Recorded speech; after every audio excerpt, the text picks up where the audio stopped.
بارک علی محمد وعلی آل محمد کما بارکت علی ابراہیم وعلی آل ابراہیم انک حمید مجید۔ فانکحوا ما طاب لکم من النساء مثنی وثلاث ورباع۔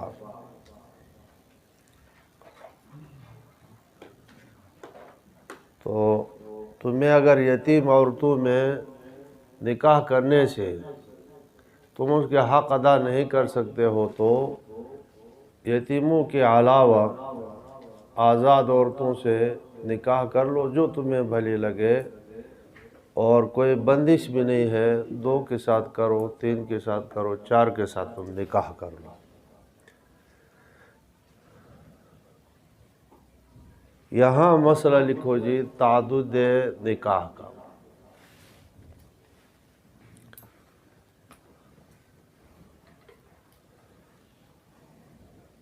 مختصر لکھو، یہ چیزیں کام نہیں، یہ نہیں ہوا ہے، یہ تم لکھو نا، مسئلہ تو تعدد نکاح۔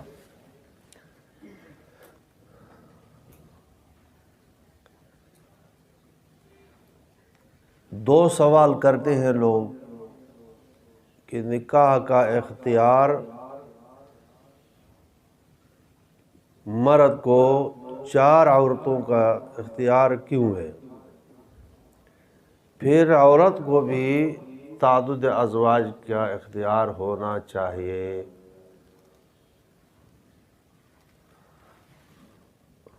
سوال سمجھ میں آ گیا جی؟ ایک پہلو آپ کو بیان ہوگا کہ تعدد ازواج پر جو ہے سابقہ انبیاء علیہ السلام، ٹھیک ہے، اور شریعت مطہرہ میں تعدد ہی کو ترجیح دیا گیا، ٹھیک ہے جی۔ اب اس کے اوپر جو ہے دلائل قائم کرو، عقلی اور عقلی دلائل، کہ مرد متعدد بیووں کے ساتھ نکاح کر سکتا ہے، کیوں جی؟ عورت متعدد شوہروں کے ساتھ نکاح کیوں نہیں کر سکتی؟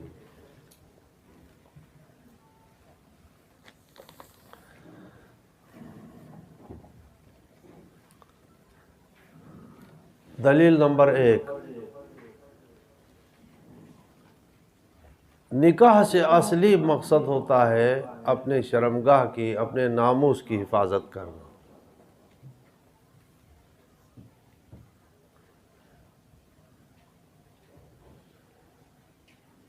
بسا اوقات آدمی میں، مرد میں طاقت زیادہ ہوتی ہے اور آسودہ حال ہوتا ہے، ایک بیوے پر اس کا گزارا نہیں چلتا ہے، اب اس کے فرج اور ناموس کی حفاظت کے لیے، عصمت کے لیے جائز طریقہ یہی ہے کہ دوسرا نکاح کرے۔ اگر دوسرا نکاح نہیں کرے گا تو زنا کا خدشہ ہے، بے حیائی کا خدشہ ہے۔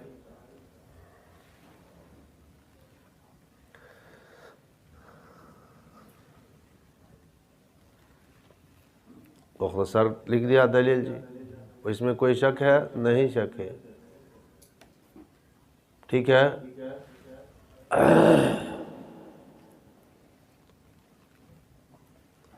دلیل نمبر 2، بدیہی اور واضح بات ہے کہ مرد ہر وقت جماع کے لیے صالح ہوتا ہے، لیکن عورت جو ہے کبھی اس کو حیض، کبھی نفاس، کبھی بیمار، کمزور، تو قابل استمتاع نہیں ہے۔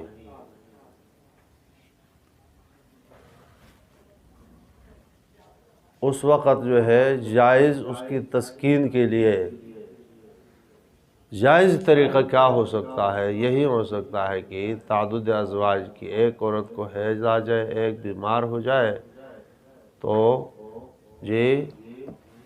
تو دوسری عورت سے جو ہے اپنی حاجت روائی کر لے۔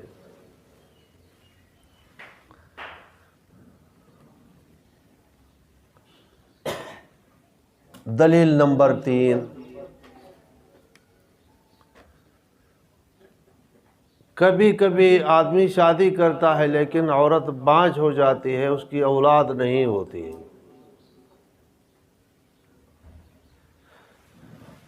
اب عقلی طور پر جو اصل مقصد نساؤکم حرث لکم ہے، فاتوا حرثکم انا شئتم ہے، تو اپنی کھیتی سے فصل نکالنے کے لیے، وہ تو بانجھ ہے، فصل نہیں نکل رہا، اور آدمی کی فطری طبع وہ ہے کہ میرا بیٹا ہو، بیٹی ہو، اولاد ہو، تو اب وہ اولاد کدھر سے لائے گا بتاؤ؟ جب تک دوسری شادی نہ ہو تو وہ اولاد سے محروم ہوگا۔ اب اس کی طریقہ کیا ہے آپ لوگوں کے نزدیک؟ ہم مغرب کو کہتے ہیں کیا پہلے اس عورت کو طلاق دے دے، پھر وہ بیچاری کیا کرے گی؟ طلاق دے دیا جائے تو شوہر کا سہارا محروم ہوگا، گھر سے نکل جائے گی، اور کوئی نکاح بھی نہیں کرے گا، اور وہ بھوکی پیاسی ٹھوکریں کھاتی ہوئی ہوگی۔ یہ صورت ٹھیک ہے، یا وہ بھی ہو اور اپنے گھر میں جہاں رہ رہی ہے وہیں پر آرام سے اپنے مال اور متاع سے فائدہ بھی اٹھائے، اور دوسری شادی کی اجازت ہو۔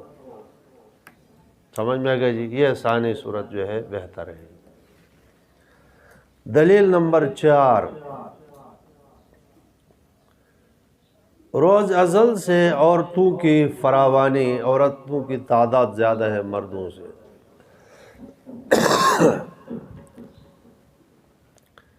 اسی فطری طریقے سے جو ہے مرد کے لیے زیادہ عورتوں کے نکاح، تاکہ ان کی کھانے پینے کی، ان کے رہائش کی، ان کے حفاظت کے اسباب اللہ تعالی برابر کر لے۔ تو تعدد ازواج کا حکم تو عورتوں کے اوپر بڑا ایک رحم اور کرم کا معاملہ ہے، نہ کہ زیادتی والا معاملہ۔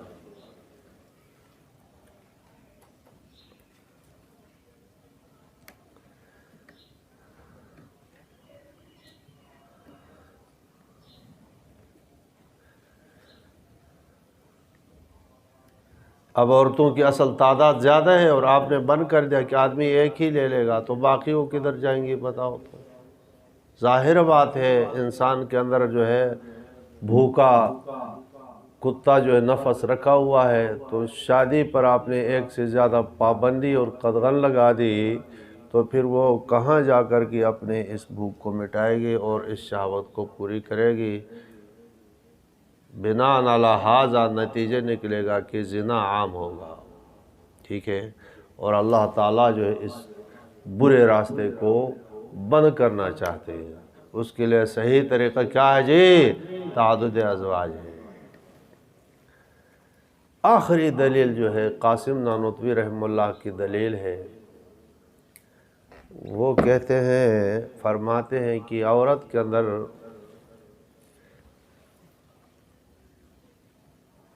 ناقصات العقل ہے، نصف عقل ہے اس کی، ٹھیک ہے؟ عورت کیا ہے بتاؤ؟ نصف عقل ہے۔ مرد کے بنسبت عورت میں کتنے ہو ہے؟ حضرت تھوڑے سے میرے خیال وہ ہو گئے، ابھی بھی شروع کیا ہے۔ تو مرد کی بنسبت عورت میں کتنی عقل ہے جی؟ نصف۔ تو گویا کہ مرد کا نصف ہو گیا، اور نصف دین ہے۔ اب نصف کا نصف ہو گیا تو عورت کتنی رہ گئی جی؟ عجیب بحث کیا ہے جی، اجوبہ 40 میں کیا ہے کہ نصف عقل ہے مرد کی بنسبت، گواہی کے لحاظ سے دیکھ، 2 عورتیں تو کیا ہو گیا جی؟ عقل نصف۔ تو گویا کہ ایک عورت نصف مرد ہے سامنے، ٹھیک ہے؟ اب نصف دن، اس نصف کا بھی نصف کر دو، تو اب عورت کتنے رہ گئی؟ ربع رہ گئے نا، 4 ارباع ایک مرد ہو جائیں گے۔ کیا میں نے کہا بتاؤ؟ آپ کو سمجھ میں آ گیا جی؟ نہیں سمجھ میں آئے؟ آپ کو سمجھ میں کیا مطلب بتاؤ؟ مرد کی عقل ایک طرف اور 4 عورتوں کی عقل ایک طرف ہو جائے۔ یہ تم نہیں سمجھا۔ عورت ناقصات العقل یعنی مرد کے مقابلے میں عورت کا عقل نصف ہے، تو گویا 2 عورت ایک مرد کے برابر ہے نا، تو جو ایک عورت ہوگی تو گویا کہ وہ نصف مرد بیٹھا ہوا ہے، نصف مرد بیٹھا ہوا ہے۔ دوسری تو اب ناقصات الدین ہے تو نصف دین بھی کم ہے، تو اس نصف سے نصف کم کر دو، تب کتنے رہ گئے؟ ربع رہ گئی۔ تو گویا ایک عورت مرد کے مقابلے میں ربع ہے، تو دوسری عورت بھی اور ربع ہو گئے، تو نصف پھر ہو گیا مرد کا۔ تیسری عورت لے آؤ تو 3 اثلاث ہو گئے، اور چوتھی عورت لے آؤ تو 4 ارباع ہو گیا، تو 4 ارباع ایک مرد کے مقابلے میں۔ یہ انہوں نے اب حیات میں بھی ذکر کیا ہے، اجوبہ 40 میں بھی ذکر کیا۔ کچھ سمجھ میں آ گیا یا نہیں آیا؟ یہ مفتی محمود رحمہ اللہ کی مساوات جو نسوان والے ہیں، میرے جسم والے، یہی دعویٰ اس میں وہ بھی جو ہے یہی دعویٰ کرتے ہیں۔ نہیں سمجھ میں آ جی؟ اب دوسرا پہلو ذکر کرو کہ عورت بھی تقاضا ہے کہ کتنے شوہر ہو؟ 4 ہوں۔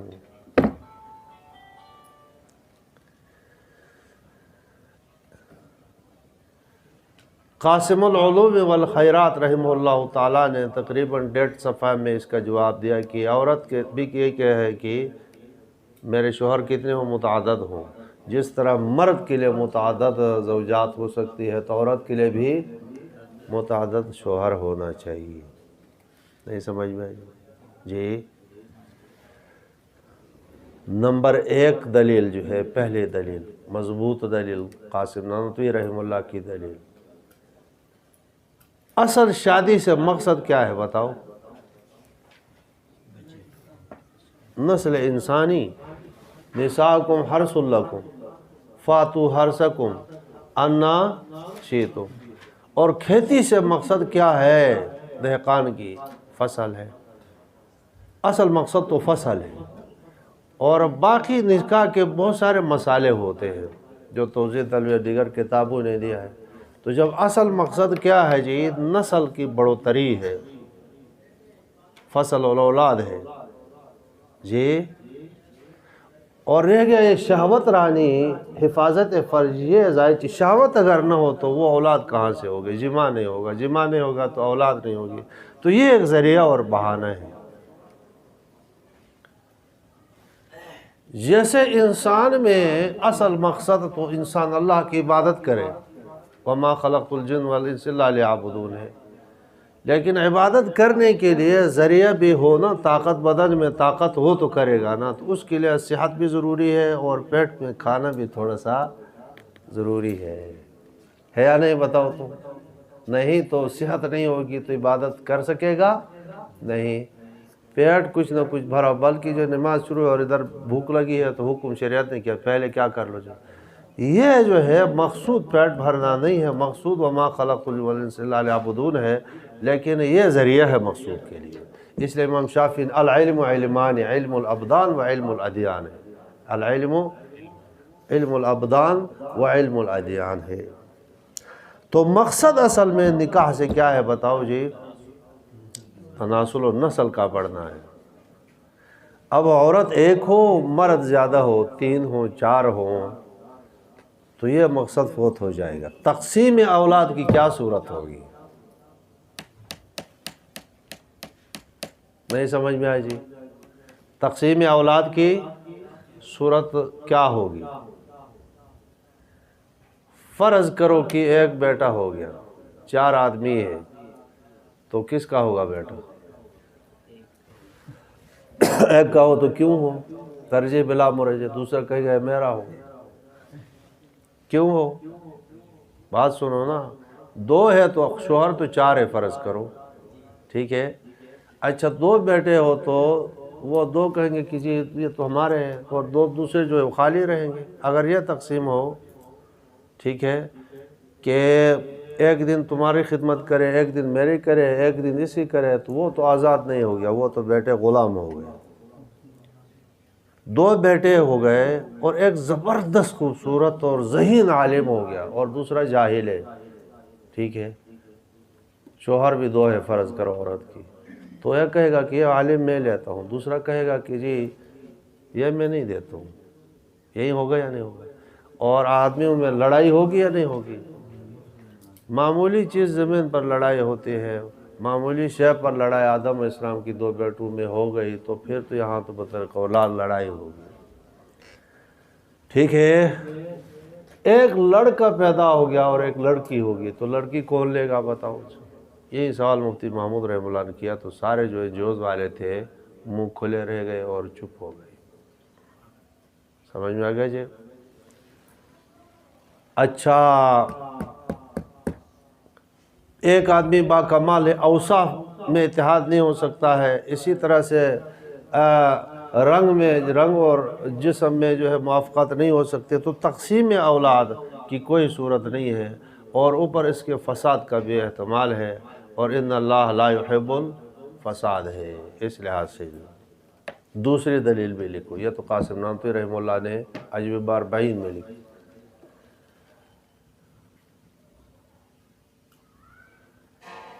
فطرتی طور پر عورت کمزور ہے، وہ محکوم ہی لگ رہی ہے، ان کی بدن اور نازک پن سے جو ہے پتہ چل رہا ہے کہ حاکم نہیں ہو سکتی اور محکوم ہوگی. ٹھیک ہے، ایک حاکم ہو اور اس کے نیچے رعایا اور اس کے مزدور زیادہ ہو سکتے ہیں.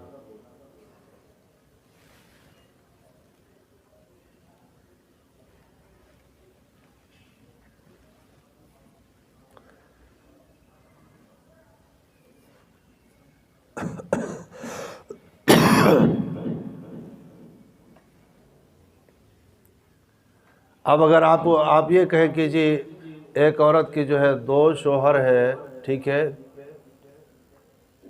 ہاں، تو پھر وہ حاکم نہیں رہے گی بلکہ وہ کیا ہوگی بتاؤ جی؟ محکوم بن جائے گی.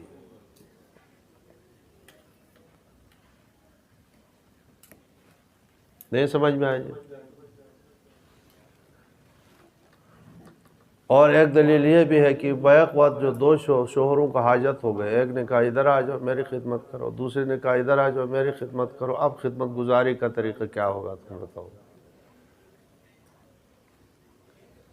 حاصل کرام یہ ہے کہ باحیا اور غیرت مند لوگوں میں روز ازل سے لے کر کے اب تک سارے انسانیت کی جتنے لوگ گزرے ہیں، ٹھیک ہے، اس میں یہ صورت نہیں رہی ہے کہ عورت ایک ہو اور اس کی شوہر کئی ہو.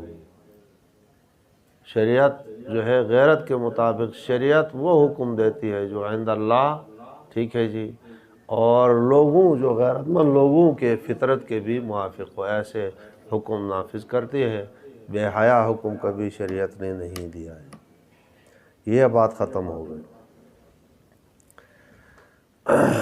فَإِنْ خِفْتُمْ أَلَّا تَعْدِلُوا، اگر تمہیں خوف ہو اللہ تعدلوا، متعدد ازواج میں تم وہاں عادل قائم نہیں کر سکتے ہو، تو فواحدہ معنی ایک فن کی واحدہ تھا، ایک ہی سا نکاح کر لو.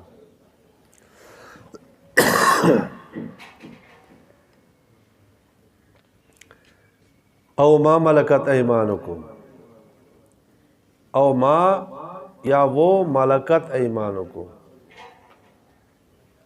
غلاموں کو ما ملکت ایمانکم کیوں کہتے ہیں بتاؤ؟ تمہارا داہنا ہاتھ مالک ہو جائے، اس کو کیوں کہتے ہیں؟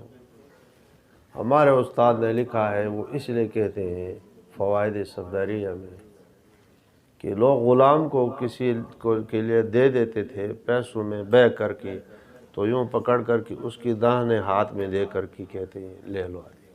ادھر اس کا دانا ہاتھ پکڑ کر کے کس کے ہاتھ میں دے دیتے؟ غلام کا ہاتھ پکڑ کر کے کس کے ہاتھ میں دے دیتے؟ مشتری کے ہاتھ میں. کس ہاتھ میں؟ دائیں ہاتھ میں دیتے، تاکہ مضبوطی سے لے کر کے غلاموں کی بیع میں یہ صورت ہوتی تھی. سمجھ میں آ گیا جی؟ اسی پر قرآن نے او ما ملکت ایمانکم، تو گویا تمہارا ہاتھ داہنا ہاتھ کیا ہو گیا جی؟ مالک ہو گیا، یعنی غلام. ذالکہ، یہ بات کہ یتیم بچیوں کے ساتھ نکاح نہ کرو اور آزاد عورتوں کے ساتھ 2 3 4، یہ زیادہ ادنا ہے. اللہ تعولو، یہ کہ تم جو ہے بے انصافی نہ کرو، یعنی یہ انصاف کے زیادہ قریب ہے. وَآتُوا النِّسَاءَ صَدُقَاتِهِنَّ نِحْلَةً، دیکھو بھائی اس جملے میں 3 عرب کے رسوم پر رد کیا ہے. مفتی محمد شفیع صاحب رحمہ اللہ نے معارف القرآن میں لکھا ہے کہ 3 رسم تھے جاہلیت کے زمانے. کتنے رسم تھے؟ عورتوں کو مہر نہیں دیتے تھے، مہر نہیں دیتی تھی ایک صورت، بالفرض دے دے مہر، پیسے دے دے، تو پھر کس کو دیتے تھے؟ عورت کو چھوڑ کے کسی اور کو دیتے، اول تو سرے سے کسی کو، نہ عورت کو اور نہ اس کی ولی کو، ایک رسم میں بدے تھی، عورت کسی شمار قطار میں نہیں، وہ کہتے عورت جنگ میں نہیں جا سکتی ہے، عورت ہمارے ساتھ کوئی خاص کام میں نازک ہے، لہٰذا ان کے لیے جو ہے یہ رعایت نہیں ہونی چاہیے، ٹھیک ہے، یہ مفت میں آئے اور آپ کی خدمت کرے۔ اس رسم بد کو ختم کرنے کے لیے وآتو دو تم من، کن کو دو؟ آتو النساء، عورتوں کو دو، ٹھیک ہے جی، صدقاتہن مانا ان کا مہورہن، ان کے مہر دے دو۔ دوسرے کہ وہ اگر دے دے تو ولی کو دیتے تھے، اور تیسری بات ہے کہ ناراض ہو کر کی دے، اپنے اوپر ایک بوجھ سمجھ دے، کمال ہے بھائی وہ عورت صبح شام تمہاری پلیٹ برتن تمہیں دھو رہی ہے، تمہاری خدمت کر رہی ہے، اور تم اپنے اوپر بوجھ سمجھتے ہو، تھوڑا سا پیسہ تمہارے اوپر مقرر کیا تم وہ بھی نہیں دیتے ہو، تو شریعت نے کہا کہ ایسا نہ کرو، ٹھیک ہے، عورت کو دو ایک، اچھا ولی کو نہ دو، مطلب ہے ان کا مہر دو ایک، عورت کو دو دل سے راضی ہو کر کی دو۔ نحل مانا الملل والنحل کتاب کا نام ہے، نحل وہ دل کی جو ہے خوشی کو کہتے ہیں، یعنی خوشی سے دے دو، جاہلت کی طرح جو ہے ناراض ہو کر کے نہ دو۔ آگے اگر وہ تمہیں اپنی خوشی سے کچھ چیز چھوڑ دیتی ہے تو پھر وہ الگ بات ہے، تمہارا اپنا معاملہ ہے، فَكُلُوا هَنِيًّا مَرِيًّا، کھاؤ تم، ہاں جی، مزے سے، مزیدار اور خوشگوار موڑ کے کھاؤ اس کو، مطلب تمہیں حلال ہے رضامندی سے۔ لیکن یہ بات ایک یاد کرو کہ عورت پر دباؤ ڈال کر وہ آگے حکام آ رہے ہیں، ٹھیک ہے جی، عورت اگر بدکار نہ ہو، نیک عورت ہو، تو اس کو دباؤ ڈالنا یا اس کے جو ہے کسی بھی طریقے سے اس طرح سے معاف کرنے سے بھی معاف نہیں ہو۔ اور ایسا سخت قرض ہے عورت کا کہ یہ جو عام قرضے سے بھی زیادہ خطرناک ہے، عورت اپنے مہر باپ سے بھی مانگ سکتی ہے اور شوہر سے بھی مانگ سکتی ہے، مطالبہ دونوں سے کر سکتی ہے، ولی سے بھی مانگ سکتی ہے اور شوہر سے بھی۔ اچھا یہ بات ختم ہو گئی۔ وَلَا تُؤْتُوا السُّفَهَاءَ أَمْوَالَكُمْ، پہلے عورتوں کو مہر دینے کا، عورت ناقص العقل ہے یا نہیں بتاؤ تو، ٹھیک ہے جی، تو اب بیوقوف مطلب یہ ہے کہ جو کم عقل ہے، پہلے یتیموں کی بات بھی چل رہی، جو آپ کے مطلب یہ ہے کہ وہ اولیاء کی نگرانی میں، تو ان کا مال اب واپس کب کیا جائے، سمجھ میں گئے جی، تو جواب دیا کہ وَلَا تُؤْتُوا، مت دو صفحاء مان کم عقلوں کو، اموالکم، اپنے مال جو تمہارے ہاتھوں میں ہے، جعل اللہ لکم قیاما، یہ مال کے افادے کی طرف اشارہ کر دیا کہ مال کو ضائع نہ کرو، اللہ نے مقرر کر دیا تمہارے لیے قیاما، مانا تمہارے زندگی کی گزران کا ذریعہ، تمہیں قائم رہنے کا ذریعہ بنایا۔ ہاں مال تو ان بیوقوفوں کو نہیں دو، مگر یہ ہے کہ کھانے پینے کے لیے دے دو، کچھ پہننے کے لیے دے دو، وَارْزُقُوهُمْ فِيهَا، ان کو رزق دو تھوڑا سا، وَاكْسُوهُمْ، ان کو جو ہے پہناؤ، اور دل آزاری بھی نہیں کرو، اگر کچھ آپ کی بات سمجھتے ہیں تو قُولُوا لَهُمْ قَوْلًا مَعْرُوفًا، ان کو کہو بھائی مال آپ کا ہے، میں آپ کو اس لیے نہیں دے رہا ہوں تاکہ یہ ضائع نہ ہو جائے، ان کی دل آزاری کرنے کی اجازت نہیں ہے کہ چاہو بیوقوف احمق، تمہیں کون دیتا ہے، اس پہ وہ بدوائی دے گا، ان کو اصل جو ہے معروف و عرف کے مطابق بات کرو کہ بھائی مال آپ کا ہے، میں کوئی کھا نہیں رہا ہوں، تو میں جو ہی تم جو ہے وہ تمہاری صلاحیت آ جائے گی میں تمہیں ہی دوں گا، تم تھوڑے بہت خرچے لے لو، مال میں اس طرح سے گفتگو جو مناسب ہے، قولا معروفہ کی کوئی تشخیص نہیں کی ہے، جس طرح سے مناسب ہو آدمی پر چھوڑ دیا وہ بات کر دیا۔ آگے فرمایا وَابْتَلُوا الْيَتَامَىٰ، آزماتے رہو یتیموں کو، حَتَّىٰ اِذَا بَلَغَ النِّکَاحَ، نکاح کی بولو حد تک پہنچ جائے، بالغ ہو جائے، بلغ النکاح معنی نکاح کی حد تک پہنچ جائے، بالغ ہو جائے، آزماتے رہو کہ آدمی ٹھیک ہوا یا نہیں ہوا، رشد تک پہنچا یا نہیں پہنچا۔ فَإِنْ آنَسْتُم مِّنْهُمْ رُشْدًا اگر تم محسوس کرو ان سے صلاحیت کو، پھر فَادْفَعُوا إِلَيْهِمْ أَمْوَالَهُمْ ان کو دو۔ اختلاف فقہا بھی یہاں ملتا ہے، امام صاحب نے فرمایا کہ 25 سال تک انتظار کر دو، 25 سال تک انسانی عقل مکمل ہوتی ہے، بعض نے کہا 40 سال تک جو ہے عقل بڑھتی رہتی ہے، کیونکہ انبیاء علیہ السلام کے اوپر جو وحی نازل ہوتی ہے، ٹھیک ہے، لیکن وہ الگ مسئلہ ہے وحی کا، اس میں کامل صلاحیت ہوتی ہے۔ تو 25 سال تک امام صاحب رحمہ اللہ تعالیٰ نے فرمایا انتظار کرو، 25 سال کے بعد جو ہے، ٹھیک ہے جی۔ باقی فقہا کہتے ہیں کہ تا 100 سال بھی ہو سکتا ہے، آخری تک جو ہے صوفی اور بیوقوف کو نہ دو۔ فقہا رحمہ اللہ تعالیٰ ان کی اپنے اپنے علت و علم ہوتے ہیں، وہ کہتے ہیں کوئی آدمی بیوقوف ہے، آپ اس کو پیسہ دے دیں گے تو وہ دریا میں پھینک دے گا، ٹھیک ہے جی، ناجائز جگہ پر خرچ کرے گا، ضائع کر دے گا۔ اس سے بہتر یہ ہے کہ ہاں کھاؤ نہیں، غلط استعمال نہیں کو اپنے پاس روکو، سمجھ میں کہ جی، اس کو کھلاتا پلاتا رہے، بہتر اس سے کہ تم کہیں دے کر اس کو ضائع کر لو، اس سے بہتر ہے کہ روکے رکھو۔ کہاں تک روکے رکھے جی؟ تو امام صاحب کے نزدیک 25 سال تک، اور دوسروں کے نزدیک تا حیات۔ اچھا جی، وَلَا تَأْكُلُوهَا إِسْرَافًا وَبِدَارًا أَن يَكْبُرُوا اس کا کیا معنی ہے؟ دیکھو یتیم کا مال آپ کے پاس ہے تجارت میں، ٹھیک ہے جی، تو اس میں بات یاد رکھو کہ تجارت میں ایسا ہوتا ہے کہ کہیں آدمی کام کر رہا ہے تو کھانا پینا بھی ہے نا، مال تو مشترک ہے، تو اب کوئی کھانا پینا مال سارا پیسہ مشترک ہے تو کھانا پینا بھی ہوگا، کچھ ضرورت کے مطابق یتیموں کے مال سے کھا بھی سکتا ہے آدمی، ٹھیک ہے۔ تو یہاں یہ تعلیم ہدایت دے دیا کہ اسراف حد سے زیادہ نہ کھاؤ، جتنے کھانے کا گزارا چلتا ہے، مثال کے طور پر 2 نان اور معمولی سالن، تو ادھر اس نے جو ہے کہاں سے روٹی منگایا بتاؤ جی؟ جی ہاں اچھا، کدھر گیا تھا؟ کس کے؟ اچھا صحیح ہے، دعا بھی کرو اللہ تعالیٰ مدرسے کو خوب وسعت دے دے، اس سال کچھ کمی محسوس ہو رہی ہے۔ اچھا جی، تو کیا میں کہہ رہا تھا بتاؤ جی؟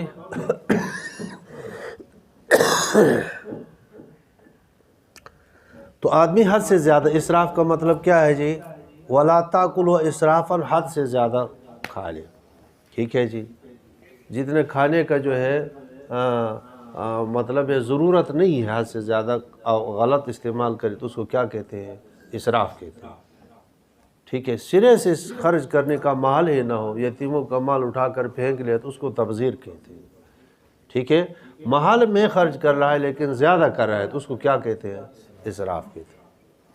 اور دوسرا وَبِدَارًا متبادر الی الذہن کہتے ہیں نا، متبادر تبادر کا معنی ہوتا ہے کہ جلدی سے ذہن میں آ جانا، تو وَبِدَارًا معنی جلدی کرتے ہوئے کہ ان یکبروا، یہ اس خوف سے کہ اللہ یکبروا، اس خوف سے کہ وہ ابھی بڑا ہو جائے گا اور بڑا ہو کر کے یتیم مال واپس لے لے گا، اس لحاظ سے بھی جلدی کھانے کی کوشش نہ کرو۔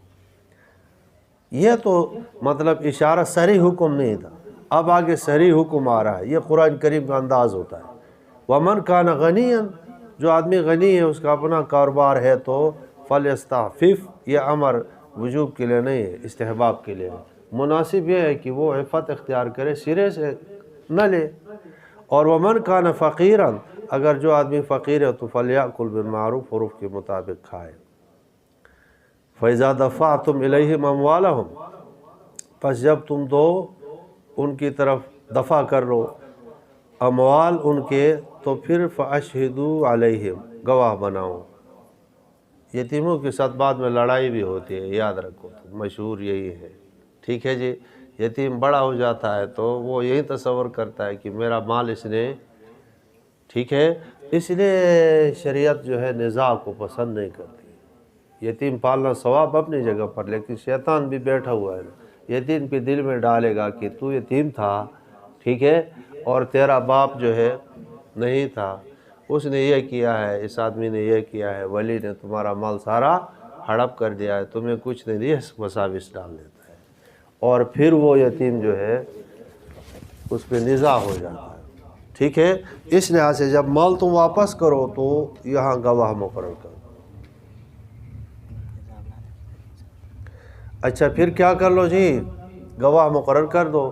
اچھا گواہ مقرر کرنے کا جو حکم ہے، یہ حکم کیا ہے بتاؤ؟ استحبابی ہے، مستحب ہے، فرض اور واجب نہیں ہے۔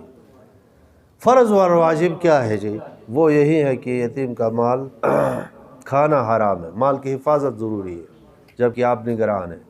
وَكَفَى بِاللَّهِ حَسِيبًا سے انسان کو تنبیہ اور زجر کیا ہے، چھپ چھپا کر کسی طریقے سے تم گڑبڑ کرو گے تو تمہارا محتسب اور حساب کرنے والا کون ہے جی؟ چلو یتیم کا باپ نہیں ہے، حساب نہیں لے سکتا ہے، لیکن کفا باللہ حسیبہ سخت قسم کا زجر ہے۔ اچھا جی، لِلرِّجَالِ نَصِیبٌ مِّمَّا تَرَکَ الْوَالِدَانُ وَالْأَقْرَبُونَ۔ اب میراث کا حکم ہے جی، اموال کی تقسیم ہے، اوپر جو ہے اموال نہ دو، اب اموال کی تقسیم ہے۔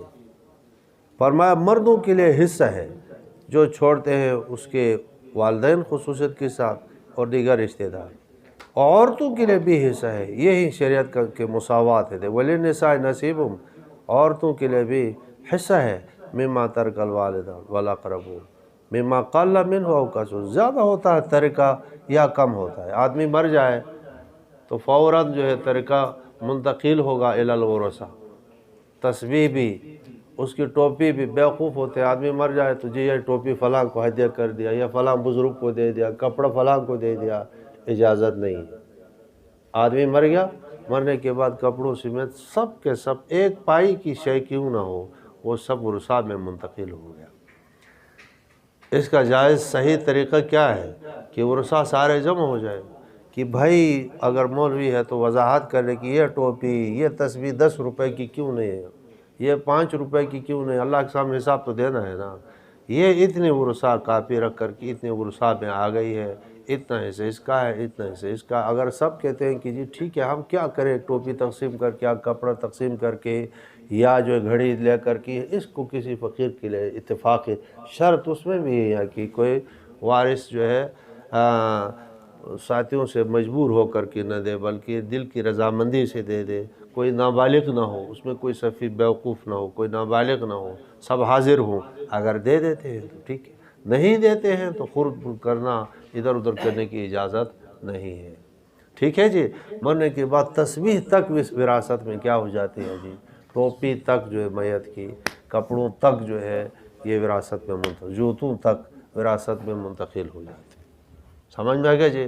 اس لیے یہ قرآن کا صریح کو مما قل منہ او کثر، زیادہ ہو یا کم ہو تمہارا ٹھیکہ نہیں ہے کہ یہ کم ہے اور ہم نے دے دیا، کم ہے یا زیادہ ہے لوگوں کا حق ہے، ٹھیک ہے جی۔ تقسیم ہوگا نصیباً مفروضہ، حصہ ہے مفروضاً، اسی سے سراجی والوں نے جو ہے ذوات الفروض نکال لیا ہے، ٹھیک ہے۔ ذوی الفروض، ذوی الفروض کا مطلب یہ ہے کہ جو حصے طے ہے قرآن کریم کے اندر، تو یہ ذوی الفروض ہے، اور ان کے علاوہ جو حصے ہے ذوی الفروض کے بعد وہ ان کے بھی نام ہیں، عصبات وغیرہ۔ اب یہ تو حصے آگے، حصوں کی تفصیل آ جائے گی۔ اس کو کہتے ہیں اسلامی جو ہے تقسیم اموال، مساوات کا نظام۔ دیکھو سمجھ میں آ گیا جی؟ ایک مساوات کی جھلک یہی ہے کہ آدمی مالدار ہے، دوسرا غریب ہے، تو اس پر لازم کر جائے کہ اتنا حصہ نکال کر کے دے دو تاکہ اس کی بھی زندگی گزر ہو جائے، فرض ہے اس کے اوپر۔ دوسرا نظام مال کی تقسیم کا ہے، آدمی مر جائے، ٹھیک ہے، تو ایسا نہیں کروڑوں روپے جا کر دفن کر دے، وہ بھی تقسیم ہو جائے گی جی، رشتہ داروں پر نوبہ بنوبہ۔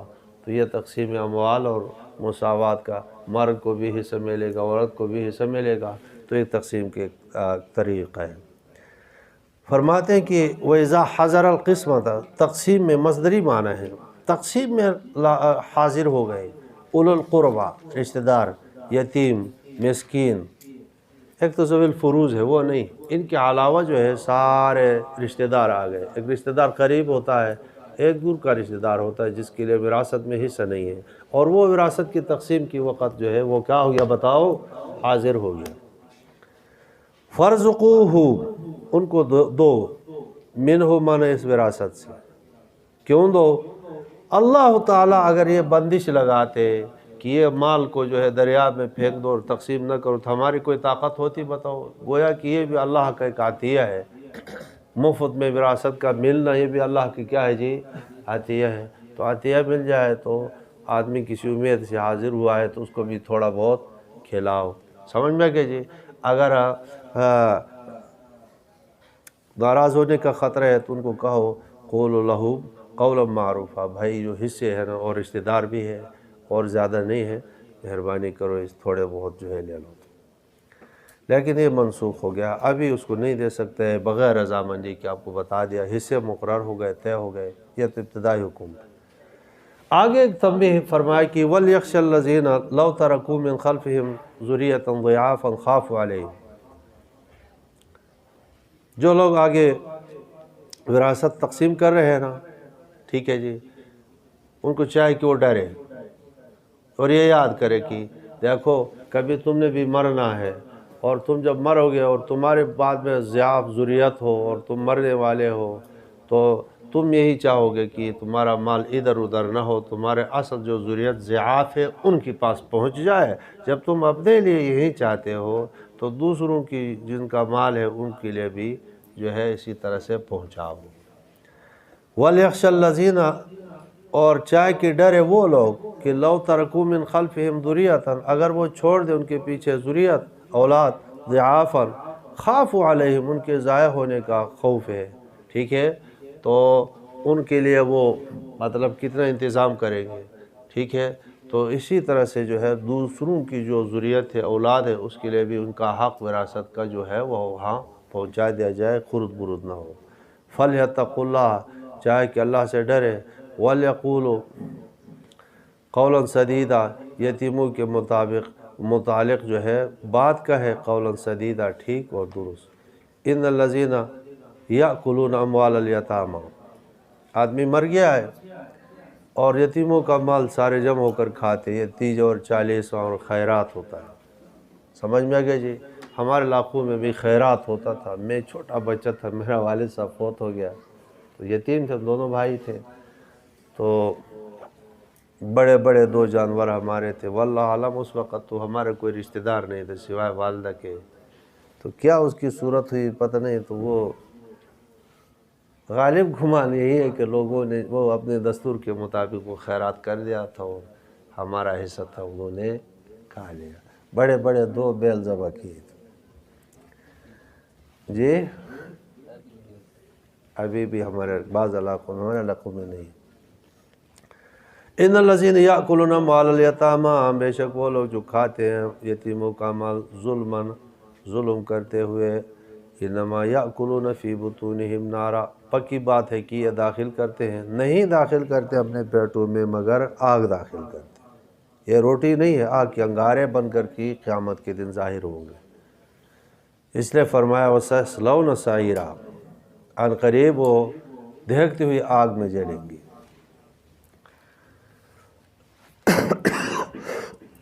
ربط پہلے جو ہے یہ احکام ہے، احکام تھوڑے سے بھاری ہے تو ربط پہلے لگاتے ہیں۔ دیکھیں للرجال نصیب مما ترک، مردوں کے لیے حصہ ہے مما ترک، والدان والاقربون، عورتوں کے لیے حصے ہے اور نصیب ہے مفروض۔ اب سائل پوچھ رہا کہ وہ حصے کیا کیا ہے، اس کی تفصیل کیا ہے، ٹھیک ہے، اس کی تفصیل کیا ہے، تو آگے جو ہے حکم دے دیا۔ یوصیکم اللہ، اللہ تعالیٰ تمہیں حکم دیتے ہیں، مضبوط حکم دیتے ہیں، فی اولادکم، تمہارے اولاد کے بارے میں، للذکری، مذکر کے لیے، مثل حظ الانثیین، 2 مونسوں کی حصے کی برابر ہے۔ فَإِن كُنَّ نِسَاءً فَوْقَ اثْنَتَيْنِ، اگر وہ عورتیں ہوں 2 سے اوپر، فَلَهُنَّ ثُلُثَا مَا تَرَكَ، تو ان کے لیے 2 ثلث ہوں گے ما ترک جو کہ چھوڑا گیا۔ وَإِن كَانَتْ وَاحِدَةً، اگر وہ مولود واحدہ ہو، فلاح نصف، اس کے لیے نصف مال ملے گا، ولی ابویہ، میت کی ماں باپ کے لیے، لکل واحد منہم السدس، ہر ایک کے لیے چھٹا حصہ ہے، مما ترک، اس مال میں سے جو میت نے چھوڑا ہے، ان کان لہ ولد، اگر اس کے لیے ولد ہو تو، فَإِن لَمْ يَكُنْ لَهُ وَلَدٌ، اگر ولد نہ ہو دوسری صورت، وَوَرِثَهُ أَبْوَاهُ، اور ماں باپ وارث ہو گئے تو فَلِأُمِّهِ الثُّلُثُ، اور ماں کے لیے تیسرا حصہ ہوگا، باقی دو حصے باپ کو ہوں گے۔ فَإِن كَانَ لَهُ، تیسری صورت ہے فَإِن كَانَ لَهُ إِخْوَةٌ، اچھا اگر اس کے لیے ہو بھائی بہن ہو، اچھا جی، تو پھر فَلِأُمِّهِ السُّدُسُ، ماں کے لیے چھٹا حصہ ملے گا، من بعد وصیت، وصیت کے بعد، یوصی بہا، جو کرتا ہے میت، او دین، معنی من بعد دین، ادائی دین کے بعد، آباؤکم، تمہارے آبا، و ابناؤکم، تمہارے فروع، تمہارے بیٹے، لا تدرون، تم نہیں جانتے ہو، ایہم اقرب لکم نفعا، کہ کون ان میں سے تمہارے لیے زیادہ قریب ہے نفع کے لحاظ سے، فریضۃ من اللہ، فرض ذالک فریضۃ من اللہ، یہ مقرر کر دیا ہے اللہ تعالیٰ کی طرف سے، مقرر ہوا ہے، ان اللہ کان علیما حکیما، بے شک اللہ تعالیٰ علم والے اور حکمت والے ہیں، وَلَكُمْ، تمہارے لیے، نصف ما ترک، نصف وہ ہے جو چھوڑا ہے، ازواجکم، تمہاری بیویاں، ان لم یکن لہن ولد، اگر بیویوں کو کوئی اولاد نہ ہو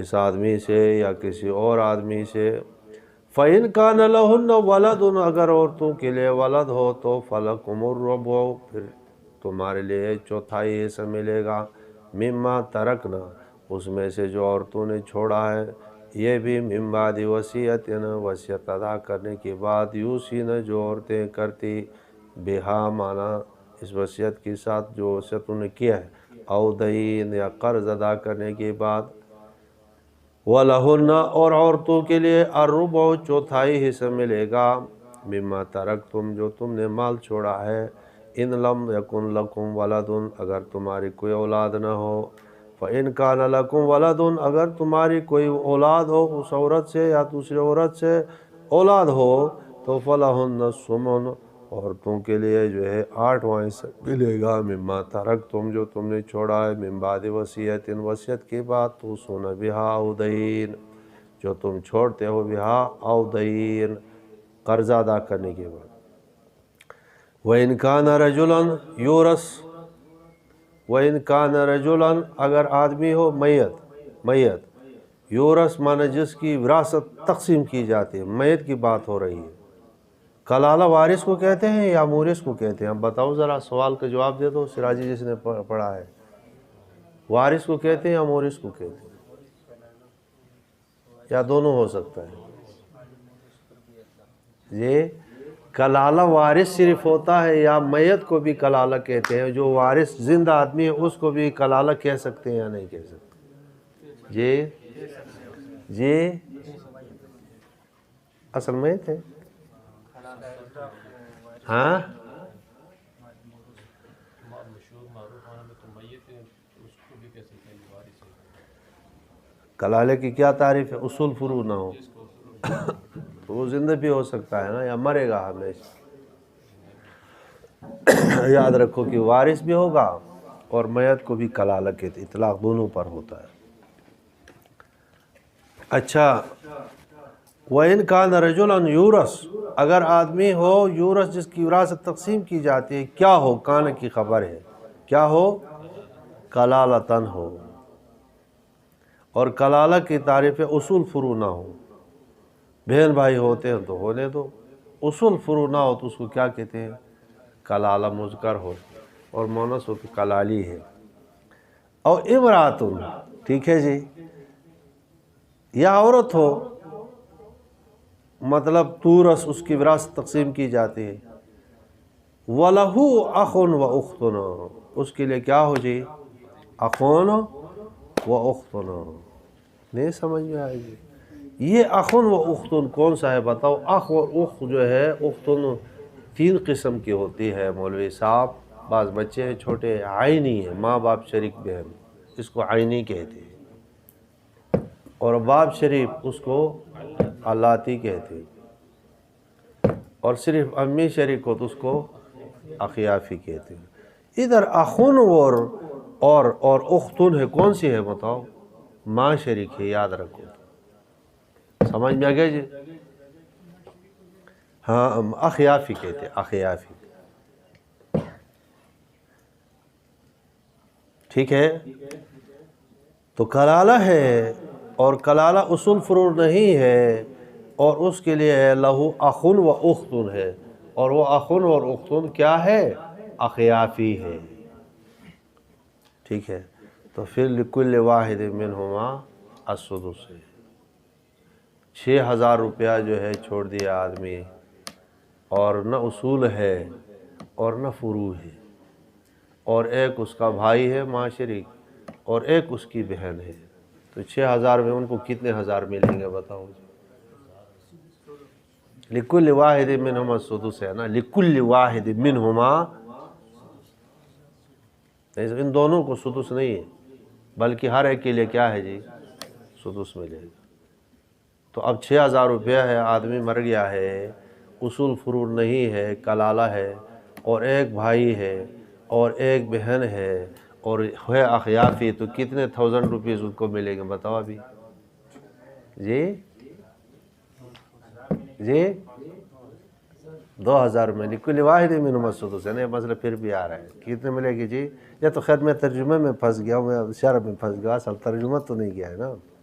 لکل واحد منہما السدس. فإن كانوا اکثر، یہ بہن بھائی زیادہ ہے اخیافی، تو فہم شرکاء فی الثلث، ثلث میں شریک ہوں گے. من بعد وصیت یوصی بہا او دین غیر مضار، یہ وصیت درا حال کی ضرر نہ دیا جائے کسی کو. وصیۃ من اللہ یوصیکم وصیۃ من اللہ یوصیکم اللہ فی اولادکم، یہ وصیۃ من اللہ، اللہ کی طرف سے مضبوط حکم ہے. واللہ علیم حلیم ہے، اللہ تعالیٰ علیم بھی حلیم بھی. تلک حدود اللہ ہے، یہ اللہ کے حدود ہے، اس سے آگے مت پھلانگو. وَمَن یُطِعِ اللَّهَ وَرَسُولَهُ، اور جو اطاعت اللہ کے رسول کی کرے گا، وراثت صحیح تقسیم کرے گا، يُدْخِلْهُ جَنَّاتٍ تَجْرِی مِن تَحْتِهَا الْأَنْہَارُ خَالِدِینَ فِیہَا وَذَلِکَ الْفَوْزُ الْعَظِیمُ. وَمَن یعصِ اللَّهَ وَرَسُولَهُ، جو اللہ کے رسول کی نافرمانی کرے گا، وَیَتَعَدَّ حُدُودَهُ، ٹھیک ہے، یعصِ اللَّهَ وَرَسُولَهُ وَیَتَعَدَّ حُدُودَهُ، حدود کو متجاوز آگے پھلانگے گا، يُدْخِلْهُ نَارًا خَالِدًا فِیہَا، داخل کرے گا اللہ اس کو جہنم میں، ہمیشہ رہے گا. وَلَهُ عَذَابٌ مُہِینٌ، ان کے لیے اہانت والا عذاب ہے.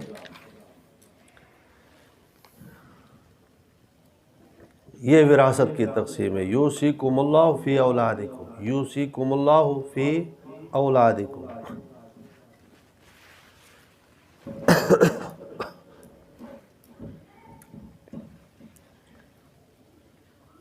یہ حکم عام ہے، قلم کاپی کو حرکت دو، نظائی مسائل آ گئے.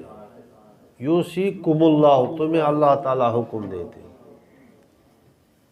فَانْکِحُوا مَا طَابَ لَکُم مِّنَ النِّسَاءِ مَثْنَىٰ وَثُلَاثَ وَرُبَاعَ.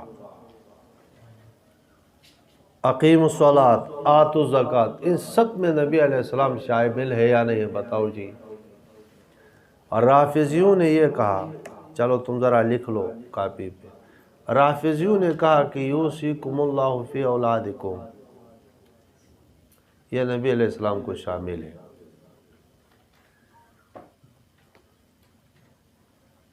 اول مخاطب تو پیغمبر اسلام، تمہیں اللہ حکم دیتا ہے تمہارے اولاد کے بارے میں. کیا حکم؟ للذکر مثل حظ الانثیین، کہ مذکر کے لیے 2 مؤنثوں کے حظ کے برابر حصہ ہے.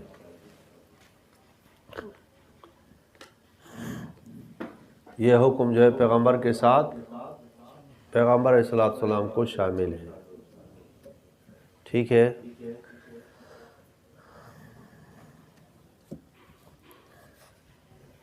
ٹھیک ہے. ہم کہتے ہیں کہ پیغمبر علیہ السلام کو شامل نہیں ہے، یہ آیت مخصوص منہ البعض ہے.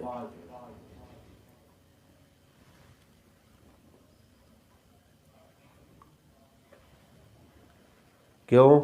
نحن معاشر الانبیاء لا نورث ما ترکنا صدقتنا. ہم کسی کو وارث نہیں بناتے. ہم انبیاء کی جو جماعت ہے کسی کو وارث جو ہم چھوڑتے ہیں وہ کیا ہے جی؟ صدقہ ہے.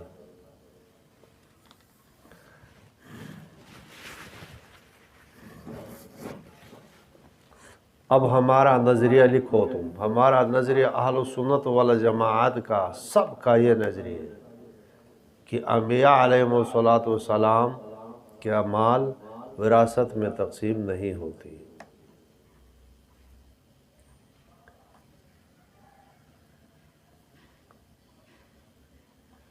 دوسرا نظریہ ہمارا یہ ہے کہ آپ علیہ السلام کے پاس خیبر کا جو مال تھا، فدق کا جو مال تھا، بنو نذیر کا جو مال تھا، ٹھیک ہے، یہ سب کے سب بطور امانت کے تھا،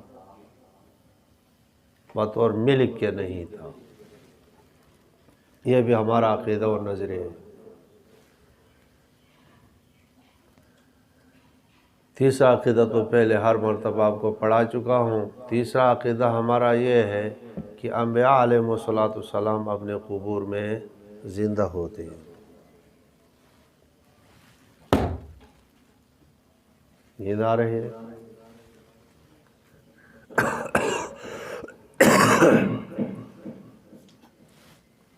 سمجھ رہو جی؟ تینوں نظریات لکھ لیا. انہی تینوں نظریات میں رافضی ہمارے مخالف ہیں.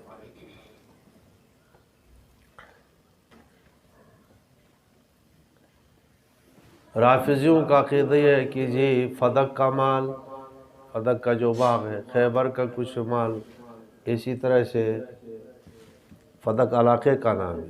لوگ فدق پڑھتے ہیں، کوئی فدق پڑھتے ہیں، فدق نام ہے فدق. اور فدق یہ کوئی ایک علاقہ ہے. بنو نذیر کا مال، یہ آپ علیہ السلام کے پاس جو تھی وہ کیا تھا؟ آپ علیہ السلام کا ملک ہے. نمبر دو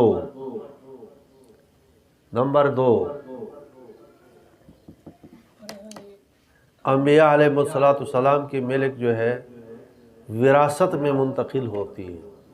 تو دلیل تمہارے پاس کیا ہے؟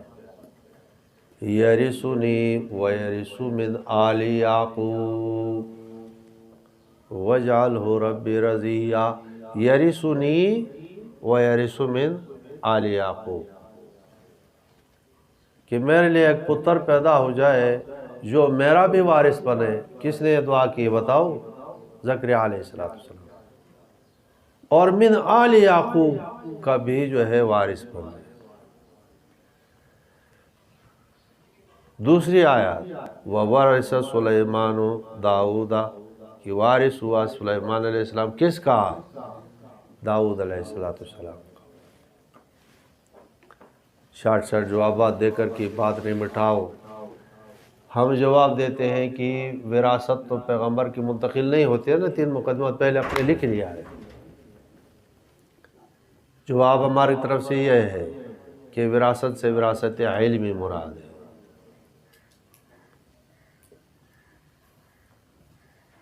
نبوت مراد ہے. وراثت مالی مراد نہیں ہے. 2 قرینے ہیں عقلی یار. کتنے قرینے ہیں؟ نمبر 1 یرثنی ویرث من آل یعقوب. یرثنی ویرث من آل یعقوب، یعقوب علیہ السلام کی. بتاؤ تم ذرا، یحییٰ علیہ السلام، زکریا علیہ السلام، یحییٰ علیہ السلام، عیسیٰ علیہ السلام بنی اسرائیل، علماء انبیاء بنی اسرائیل میں سے ہے یا نہیں؟ بتاؤ. بنی اسرائیل کی ابتدا کہاں سے ہو گئی تھی؟ پیچھے جو ہے آپ کو میں پہلے پڑھا چکا ہوں جی. اسحاق علیہ السلام. اسحاق علیہ السلام کے نیچے جو ہے یعقوب علیہ السلام. تو یعقوب علیہ السلام سے لے کر کے آگے زکریا اور یحییٰ علیہ السلام تک جو ہے 2000 سال گزرے.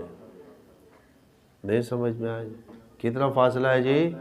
تو 2000 سال پہلے جو ہے یعقوب علیہ السلام کے مال کا وارث کیسے بنے گا بتاؤ؟ یحییٰ علیہ السلام بن سکتا ہے؟ یرثنی و یرث من آل یعقوب، یہ فاصلہ ہے. اور پھر یعقوب علیہ السلام یعنی پورے بنی اسرائیل کا گویا کہ ایک آدمی کیا بن رہا ہے؟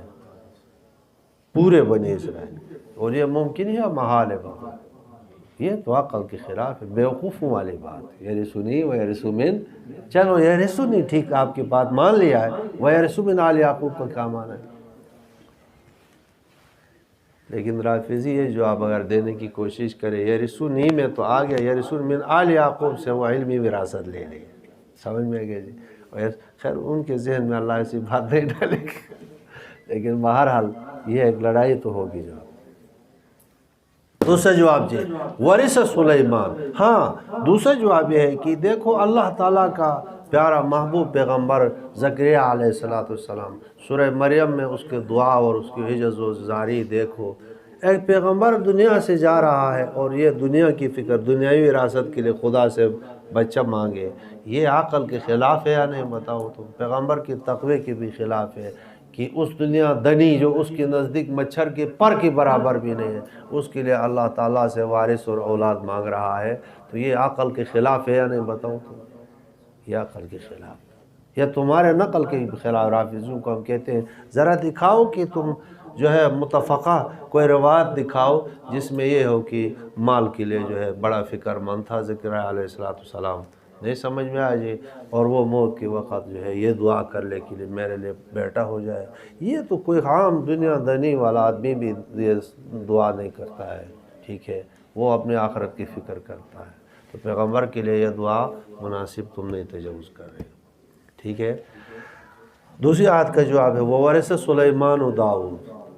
داؤد علیہ السلام کے بے اتفاق تاریخ کتنے بیٹے تھے داؤد علیہ السلام کے؟ 19 بیٹے تھے.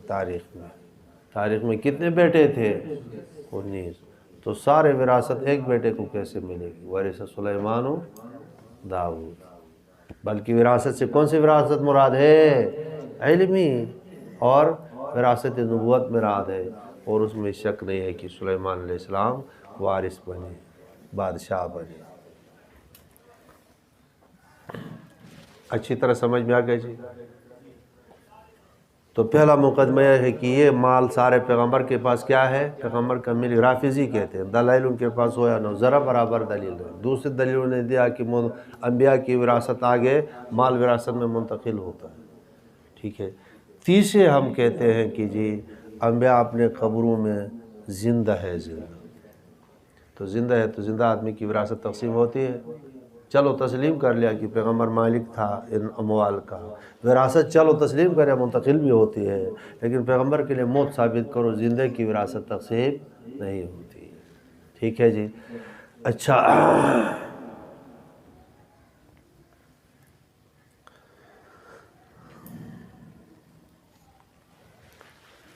ایک سوال ہے کہ دیکھو یوصیکم اللہ فی اولادکم. رافضی کہتے ہیں یہ سوال حدیث الشیعہ میں حضرت نے نقل کیا، قاسم نانوتوی رحمہ اللہ تعالیٰ نے، وہ جواب بھی دیا. سوال یہ ہے کہ یوصیکم اللہ فی اولادکم، آیات عام ہے، تم نے اس عام کی تخصیص کر دیا خبر واحد سے جو صدیق اکبر نے سن لیا تھا آپ علیہ السلام سے، ٹھیک ہے جی؟ نحن معاشر الانبیاء لا نورث ما ترکنا صدقۃ. ٹھیک ہے؟ تو کتاب اللہ کی تخصیص تم نے کر دیا کس سے جی؟ خبر واحد سے. جوابات ہمارے پاس 2 ہیں. جوابات ہمارے پاس کتنے ہیں؟ 2 ہیں. نمبر 1، یہ استدلال ہم تھوڑی کرتے ہیں، یہ استدلال کس نے کیا ہے؟ صدیق اکبر نے کیا. اور صدیق اکبر نے آپ علیہ السلام سے براہ راست سن کر کے کیا. اور براہ راست جب سن لے تو قطعیت میں کتاب اللہ کی ہم پلہ ہے، برابر ہے. پیغمبر کے بعد براہ راست سن جائے تو اس کو خبر واحد تھوڑی کہتے ہیں. خبر واحد اور متواتر ہمارے بنسبت ہے بعد میں نقل ہو کر. براہ راست پیغمبر سے جب سن لے تو کتاب اللہ اور اس حدیث میں اب کوئی فرق نہیں ہوگا قطعیت میں. نہیں سمجھ میں آیا؟ تو یہ قطعی گویا کہ اس حدیث سے قطعی طور پر علم ہوا کہ اس میں تخصیص ہے، یوصیکم اللہ فی اولادکم، تخصیص ہے۔ کچھ سمجھ میں آ رہا ہے یا نہیں؟ چلو دوسرے جواب بھی دیتے ہیں، دو جوابات ہم رافضی کو دے دیتے ہیں۔ ہمارے پاس اللہ نے علم دیا ہے، اللہ شکر ہے، اہل سنت والجماعت کی برکت سے ہمیں اللہ نے دیا ہے، اور اہل سنت والجماعت اور صحابہ کرام کے ساتھ بے ادبی سے اللہ تعالیٰ نے رافضیوں کو علم سے محروم کیا۔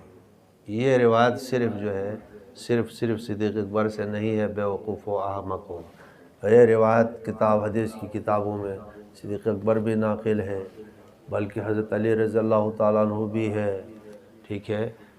اس طرح سے سارے صحابہ کے جو نام دیے گئے ہیں تواتر تک پہنچ گئے، مشہور بلکہ تواتر تک پہنچ گئی۔ تو تمہارا یہ مطالبہ بھی پورا ہو گیا کہ یہ تخصیص جو ہے خبر واحد سے نہیں بلکہ معنوی لحاظ سے، لفظی لحاظ سے، نقل کے لحاظ سے تواتر تک پہنچ گئی۔ چلو ایک اور دلیل بھی آپ کو ایٹم بم دے دوں۔ یہ صدیق اکبر، دیکھو صحابہ کرام سارے کے سارے جو ہے جرت والے، شجاع مند تھے یا نہیں تھے بتاؤ؟ اور یہ جو استدلال کر کے مائے فاطمہ کو نہیں دیا صدیق اکبر نے، بمحضر من الصحابہ، صحابہ کے سامنے بات ہو گئی، ٹھیک ہے۔ کسی نے اعتراض کیا ہے کہ یہ روایت حضرت آپ غلط بیان کرتے ہیں؟ کسی نے اعتراض کیا بتاؤ؟ نہیں کیا ہے، تو مطلب اجماع منعقد ہو چکا ہے کہ آپ اس بات پر اجماع منعقد ہو چکا ہے، ٹھیک ہے، کہ آپ علیہ السلام کے مال جو ہے آپ کا اپنا نہیں تھا، بطور امانت کے تھا، ٹھیک ہے، ٹھیک ہے۔ تو یہ بمحضر من الصحابہ ہے، بات ابھی ختم نہیں ہوئی ہے، آگے چلو جی۔ آگے ہم ان سے کہتے ہیں کہ جی اے رافضیو، بعد میں حضرت علی رضی اللہ عنہ کی خلافت جب آئی تو انہوں نے بھی وراثت تقسیم کر کے دیا ہے، چلو اپنی کتاب دکھاؤ۔ تو رافضی کہیں گے کہ جی وہ تو غصب کر لیا تھا نا، اور غصب کا مال جو ہے واپس لینا ہمارا مذہب نہیں سمجھ میں ہے جی؟ غصب کا مال واپس لینا ہمارا، اہل سنت والجماعت پھر پلٹ کر اعتراض کر، پھر خلافت بھی تو تمہارے نزدیک غصب کیا ہے، اب واپس لینے کی چکر میں کیوں لیا بتاؤ حضرت علی نے؟ نہیں سمجھ میں؟ غصب خلافت ہو جائے تو اس کو لینا جائز ہو، اور مال غصب ہو تو واپس لینا جائز نہ ہو، قطعی ثبوت، قطعی اپنے اصول کے مطابق کوئی نص پیش کر لو تو پھر تو ٹھیک ہے۔ یہ آئمہ شاہی سے کام نہیں چلے گا، ٹھیک ہے۔ اور حق بات یہی ہے کہ تواتر عمل صحابہ کرام کے، صدیق اکبر کے بعد فاروق اعظم آیا، اسی طرح سے یہ مال رہا ہے، پھر جو ہے عثمان بن عفان آئے، اسی طرح سے رہا ہے، پھر حضرت علی کے پاس اسی طرح سے رہا ہے، اور کسی کو یہ تقسیم وراثت کا عمل نہیں ہوا۔ تو جی تو ثابت یہی ہے کہ جی کہ یہ مال جو ہے آپ اسلام کا اپنا ملک نہیں تھا، بطور امانت اور تولیہ کے، ٹھیک ہے۔ اور اس آیات کا حکم جو یوصیکم اللہ فی اولادکم، پیغمبر اسلام اس میں شامل نہیں ہے۔ چلو کچھ قرائن بھی لکھ لو، جو ہے تخصیص ہے جی، تخصیص ہے۔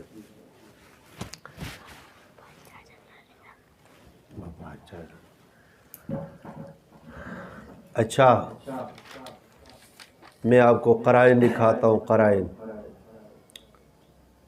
فَانْكِحُوا مَا طَابَ لَكُم مِّنَ النِّسَاءِ مَثْنَىٰ وَثُلَاثَ وَرُبَاعَ، اس میں تخصیص ہے یا نہیں ہے بتاؤ؟ رافضیوں کو پکڑو اس طرح گلے سے، تخصیص ادھر ہے یا نہیں؟ پیغمبر کی کتنی بیویاں تو کیا کہیں؟ 4؟ کتنی؟ تو 11۔ اس آیت میں تو کتنے ہیں بتاؤ جی؟ کتنی اجازت ہے؟ تو پھر 11 کس دلیل سے جی؟ تخصیص ہے نا دوسرے آیت سے، نہیں سمجھ میں آئے جی؟ ٹھیک ہے۔ اور دوسری آیت کدھر ہے بتاؤ؟ سورہ احزاب کے اندر موجود ہے۔ تو تخصیص اس میں ہے نا سابقہ، اس حکم میں ہے یا نہیں ہے؟ اچھا اس حکم میں تخصیص ہے، فَانْكِحُوا مَا طَابَ لَكُم مِّنَ النِّسَاء میں تخصیص ہے نا؟ اچھا ہے۔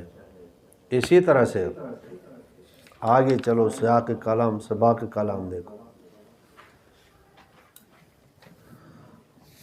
وَأُحِلَّ لَكُم مَّا وَرَاءَ ذَلِكُمْ، وَأُحِلَّ لَكُم آگے چھلانگ لگاؤ، حُرِّمَتْ عَلَيْكُمْ أُمَّهَاتُكُمْ وَبَنَاتُكُمْ آخر میں دیکھو، جی وحل لکم ما وراء ان تبتغوا احل لکم تمہارے لیے حلال ہے ما وراء ذالکم لیکن ان تبتغوا باموالکم یہاں پر بھی یوصیکم اللہ کم کا حکم ہے یا نہیں ہے بتاؤ، ٹھیک ہے، لیکن کوئی عورت جو ہے اپنے نفس کو ہبہ کر لے پیغمبر کے لیے تو پھر مہر کی ضرورت ہے وہاں پر، جی مفت میں ہوگا نا نکاح یا نہیں ہوگا؟ تو ادھر بھی تو حکم ہے نا وَأُحِلَّ لَكُم مَا وَرَاءَ ذَلِكُم تمہارے لیے حلال ہے لیکن ان تبتغوا ایجاب قبول ہو بِأَمْوَالِكُم ہو محسنین ہو غیر مسافین، یہ ایک ہو گیا، 4 شرائط ہے نکاح کی، ایک معاہدہ کے اندر موجود ہے وَلَا مُتَّخِذَاتِ اخدان، 4 شرائط نکاح۔ تو یہاں پر جو ہے مال کو جو ہے عورت اگر خود بخود اپنا نفس ہبہ کر کے پیغمبر کو دے دے، ٹھیک ہے، تو وہ جائز ہے ہبہ، اور کسی کو اجازت ہے یہ ہبہ نہیں ہے۔ تو معلوم ہوا کہ آگے سیاق میں بھی تخصیص ہوئی ہے اور پیچھے آیت میں جو ہے فَانكِحُوا مَا طَابَ لَكُم میں بھی تخصیص ہے، تو یوصیکم اللہ میں تخصیص کیوں نہیں بتاؤ؟ نہیں سمجھ میں؟ یہ جو آصف جلالی نہیں ہے جو بریلیوں کا، ادھر میرا ایک بریلوی شاگرد ہے، اس کو میں نے اپنے دلائل اس کو بھیج دیا تھا، تم اس کو پہنچاؤ۔ حضرت ماں فاطمہ جو وراثت مانگا ہے تو اس کا موقف یہ ہے کہ اجتہاد لغزش ہے، اس نے موقف کیا اختیار کیا ہے، اور یہ بات ٹھیک کہا ہے، اجتہادی، انہوں نے جو وراثت مانگا تھا وہ اجتہادی لغزش تھی، مطلب اس کو یہ مسئلہ علم نہیں تھا، جب بعد میں پتہ چل گیا تو اس نے جو ہے چھوڑ دیا، مزید جو ہے مطالبہ شیخ سے حضرت صدیق اکبر رضی اللہ تعالیٰ عنہ سے نہیں کیا، اور یہ کہ جو باقی وہ کیوں ناراض رہی اور یہ اور وہ کلھا من الخرافات شیعیہ ہے لا اصل اللہ ہے، سمجھ رہو جی؟ یہ بات ختم ہو گئی۔ یوصیکم اللہ فی اولادکم للذکر مثل حظ الانثیین۔ سوال، عورت قوم کمزور ہے، اسلامی نصاب جو ہے تقسیم پر اعتراض کر لیا، کس نے کر لیا؟ مستشرق نے کر لیا، مستغرب نے کر لیا، ملحد نے کر لیا، زندیق نے کر لیا، کیا اعتراض کر لیا؟ عورت کمزور قوم ہے، اس کا حصہ زیادہ ہونا چاہیے، حالانکہ اس کا زیادہ ہے یا کم ہے؟ کم ہے، ٹھیک ہے، للذکر مثل حظ الانثیین، 2 مونسوں کا حصہ جو ہے مذکر کی، ٹھیک ہے جی۔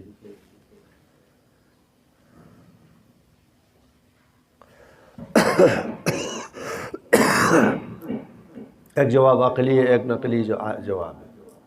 نقلی جواب ہے آگے فرمایا آباؤکم و ابناؤکم لا تدرون ایہم اقرب لکم نفعا، تمہیں پتہ نہیں ہے کہ کون تمہیں نفع دینے والا ہے، کس کو پتہ ہے پھر کہ کون نفع نقصان دے سکتا ہے دنیا اور آخرت میں، کون تمہیں مفید ہے، تو یہ علم کس کے پاس ہے بتاؤ؟ اللہ کے پاس، تو حصے کون مقرر کرتا ہے؟ اللہ، تو اللہ پر کوئی اعتراض کر سکتا ہے بتاؤ جی؟ یہ نقلی جواب آپ کے پاس ہے۔ عقلی جواب ہے دیکھو مرد کا حصہ زیادہ، عورت کا حصہ کم، اس لیے ہے کہ عورت تو گھر میں بیٹھی ہوئی ہے، باہر کام کرنے کی اسلام نے اجازت نہیں دی، وقرن فی بیوتکن، اپنے گھروں میں ٹھہری رہو، تو گھر میں شوہر کے لیے، دفتر کے لیے تھوڑی ہے، نہیں سمجھ میں؟ تمہارے اصل وضع کس کے لیے ہے؟ وقرن فی بیوتکن، ٹھیک ہے جی، گھر میں ٹھہری رہو، ضروریات مستثنیٰ ہے، اچھا ضروریات مستثنیٰ ہے بیماری کے لیے، ورنہ جو ہے اصل اصول کیا ہے؟ گھر میں ٹھہری۔ اب وہ جب عورت گھر میں ہوگی، اگر عورت جو ہے بیوی ہے تو نان نفقہ کس پر ہے؟ اور والدہ محترمہ ہے تو نان نفقہ کس پر ہے؟ ٹھیک ہے، اگر بہن ہے اور بھائی بڑا ہے تو نان نفقہ کس پر ہے جی؟ بھائی پر ہے، تو نان نفقہ تو سب مرد پر ہو گیا۔ اب اس کو یہ تو بچت ہے، للذکر مثل، جتنے وسار اسد میں جو حصہ ملا ہے وہ اس کے لیے کیا ہے بتاؤ؟ بچت ہے، سو ہے، اس لحاظ سے مرد کا حصہ زیادہ ہے، اور کیونکہ مرد پر مشقت اور کام بھی زیادہ ہے، ٹھیک ہے، یہ عقلی دلیل اور یہ نقلی۔ جاہلیت کے زمانے میں عورتوں کو حصہ نہیں دیا جاتا، قرآن نے تعبیر کیا ہے، تعبیر اس سے پتہ چلتا ہے کہ یہ بتا دیا قرآن نے کہ عورت وراثت میں اصل ہے، اصل حصہ کے مستحق کون ہے؟ عورت ہے۔ وہ کیسے پتہ چل گیا؟ آپ نے بلاغت پڑھ لیا ہوگا، مشبہ بہی میں اصل کون ہوتا ہے بتاؤ؟ وصف میں۔ زید کل اسدی ہے، زید شیر کی طرح کس چیز میں؟ شجاعت میں۔ شجاعت زید میں زیادہ ہے یا شیر میں زیادہ ہے؟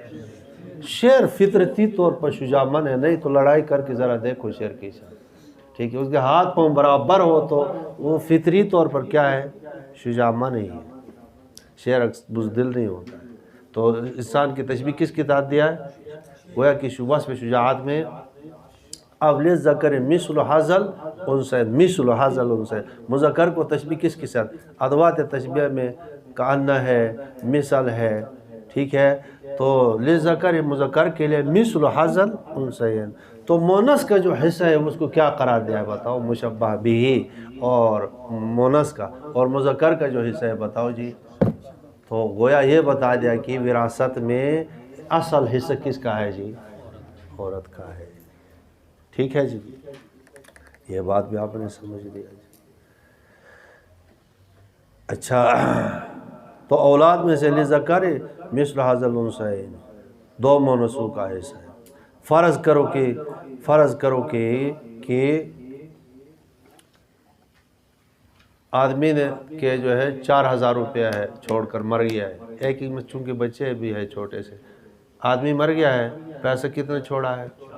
4000، اور ایک لڑکا ہے، 2 اس کی لڑکیاں ہیں، تقسیم کیسے کریں گے بتاؤ؟ یہ 2000 لڑکے کو دیں گے اور 1000 لڑکی کو ملے گا۔ کم مل گیا زیادہ مل گیا؟ کم مل گیا نا، لڑکی کو 1000 مل گیا، فرد النفوس کے لحاظ سے کم۔ 1000 روپیہ ہے، اور 1000 روپیہ چھوڑ کر کے آدمی مر گیا ہے، اور ایک لڑکا ہے، 2 لڑکیاں ہیں، لڑکے کو کتنا ملے گا جی؟ 500، اور لڑکیوں کو کتنا ملے گا جی؟ 500 2 میں تقسیم ہو کر کے 250 ہو جائے گا، ٹھیک ہے؟ لہٰذا یہ سمجھ لیا آپ نے لذکر مثل حظ الانثیین۔ فَإِن كُنَّ نِسَاءً، دوسری اور تیسری صورت، فَإِن كُنَّ نِسَاءً، اگر عورتیں ہوں جی، فوق اثنتین،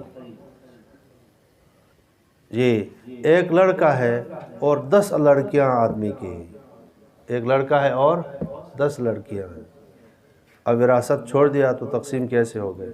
فَلَهُنَّ ثُلُثَا مَا تَرَكَ، فَلَهُنَّ ان کے لیے کتنا ہے بتاؤ جی؟ 2 ثلث ملیں گے جی۔ یہ کس صورت میں ہے بتاؤ؟ بیٹا بھی ہو یا نہ ہو؟ بیٹا نہ ہو، شاباش، بیٹا ہو تو وہی ہے نا، لذکر مثل حظ الانثیین، یہ تو پکی صورت ہے، ٹھیک ہے؟ یہ ایک رکوع ہے، لیکن اس میں پورے نکال کر صورتیں پوری سراجی بن گئی، کوئی آسان کام نہیں، لیکن بظاہر سطح کسی کو سمجھ لو تو وراثت آ جائے گی، صرف باقی کیا رہ جائے گا آپ کو؟ وہ صورتیں رہ جائے گی بس۔ ہاں جی، ہاں، لڑکا نہ ہوتا بھی ہے ثلثان۔ وَإِنْ كَانَتْ واحدہ، آدمی مر چکا ہے، چوتھی صورت ہے، آدمی مر چکا ہے اور بیٹا نہیں ہے، صرف ایک لڑکی رہ گئی، اب کتنا مال لے گی بتاؤ جی؟ نصف کس کو جائے گا؟ باقی ورثہ اگر نہ ہو تو واپس لوٹ کر کے کس کے پاس آ جائے گی؟